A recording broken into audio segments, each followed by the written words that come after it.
Kam min shaim laisa lahu min siyamihi illal ju' wal 'atas.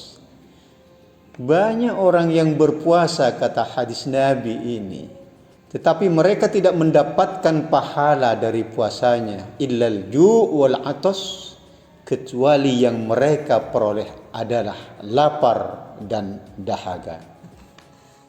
Assalamualaikum warahmatullahi wabarakatuh. Alhamdulillahirabbil alamin. Nahmaduhu wa nasta'inuhu wa nastaghfiruh wa na'udzu billahi min shururi anfusina wa min sayyiati a'malina may yahdihillahu fala mudhillalah wa may yudlil fala hadiyalah. La haula wala quwata illa billahil aliyyil azim. Amma ba'd. Hadirin pemirsa TV MTSN 11 Banyuwangi yang berbahagia. Tidak terasa pada saat ini kita sudah memasuki bulan Ramadan. Tetapi mungkin ada banyak hal pertanyaan di dalam hati kita, apa sih yang dinamakan asyam, puasa itu? Yang pada saat ini orang Jawa mengatakan puasa suci, bulan suci Ramadan.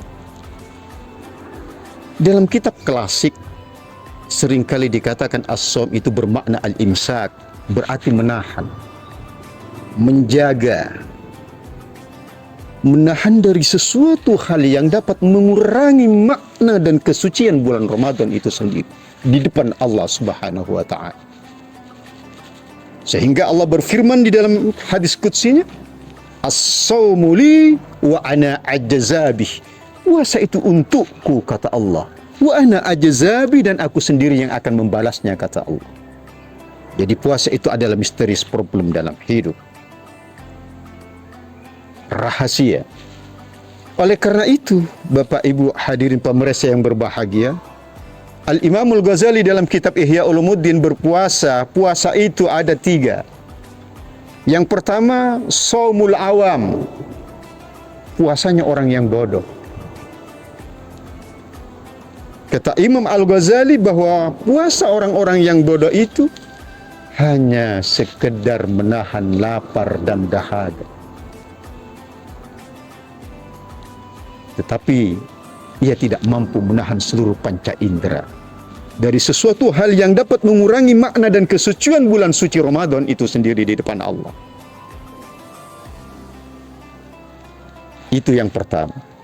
Kemudian yang kedua adalah shaumul khawas, puasanya orang yang khusus, yang tidak hanya sekedar makan dan lapar, haus dan minum, ia tahan sepanjang hari hingga matahari terbenam di ufuk barat, mulai dari fajar shadiq menyingsing. Tidak cukup, tetapi sepanjang itu pula dia merawat, menjaga makna dan kesucian seluruh panca indera. Matanya terjaga, telinganya terjaga, tangannya terjaga, mulutnya, lisannya terjaga dari suatu hal yang dapat mengurangi makna dan kesucian bulan Ramadan itu sendiri. Itu yang kedua. Lalu seperti apa yang ketiga? Apakah cukup menahan lapar dan haus? Tidak cukup. Apakah hanya cukup menahan seluruh panca indera dari hal yang dapat mengurangi makna dan kesuciannya? Tidak cukup. Tetapi tahapan ketiga, qalbuhu mu'allakun ilallah.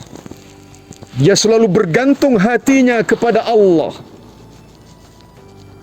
Terjaga hatinya bahwa seluruh apa yang akan dan telah terjadi di belahan bumi pertiwi ini tidak terlepas campur tangan Tuhan di depannya.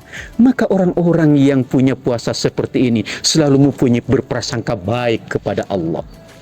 Manis tak terasa di lidah, bahagia tak terasa di hati. Karena kebahagiaan sejatinya bagi orang-orang yang mendalami, yang mengeri puasa yang tahap ketiga ini, cukup baginya nikmatnya yang luar biasa. Bergantung kepada Allah, pasrah kepada Allah. Maka dalam sebuah ibadah, puncak kenikmatan adalah hub, cinta kepada Allah. Maka inilah Bapak Ibu, Pada kesempatan kali ini kita dapat menakar kekuatan dan model gaya kita ketika berpuasa. Apakah kita itu masuk dalam tahap yang pertama, hanya orang yang mendambakan lisan dan perutnya, ataukah kita hanya masuk pada orang-orang hamba Allah yang menahan kesuciannya dalam menjaga seluruh panca inderanya untuk tidak ternodai dari hal-hal yang dapat mengurai makna dan bulan puasa itu sendiri. Terima kasih Bapak Ibu. Mudah-mudahan ini menjadi awal bagi kita untuk bermuhasabah diri sepanjang apa dan sejauh mana puasa kita untuk kita persembahkan kepada Allah Subhanahu wa taala. Terima kasih. Hadanallahu ayyakum ila aqwamit thoriq. Wassalamualaikum warahmatullahi wabarakatuh.